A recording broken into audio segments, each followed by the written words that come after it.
দুইটা সময় তওবা করে লাভ নাই। একটা হচ্ছে মৌতের যন্ত্রণা শুরু হয়ে গেলে, মৃত্যুর যন্ত্রণা শুরু হয়ে গেলে আগে পা থেকে শুরু হয়ে আস্তে আস্তে গলার দিকে আসে।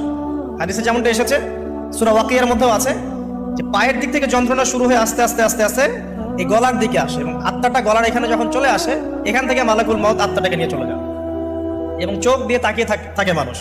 রূহটা চলে গেলে মানুষ চোখ দিয়ে তাকিয়ে থাকে, দেখবেন এই কারণে মৃত ব্যক্তি তাকিয়ে থাকে, চোখ খোলা থাকে। এবং তখন আসমান থেকে সিঁড়ি নামিয়ে দেওয়া হয়, ওই সিঁড়িতে করে আত্মা চলে যাচ্ছে, ও তাকিয়ে দেখে যে আত্মা চলে যাচ্ছে। এবং মানুষ মারা যাওয়ার পরে চোখ জীবিত থাকে অনেকক্ষণ। মেডিকেল সায়েন্স যারা পড়েছে তাদেরকে জিজ্ঞাসা করবে, মানুষ ডেড হয়ে গেলেও চোখ দেখবেন আরো কয়েক ঘন্টা, হয়তো আরো নির্দিষ্ট একটা সময় পর্যন্ত চোখটা কিন্তু জীবিত থাকে।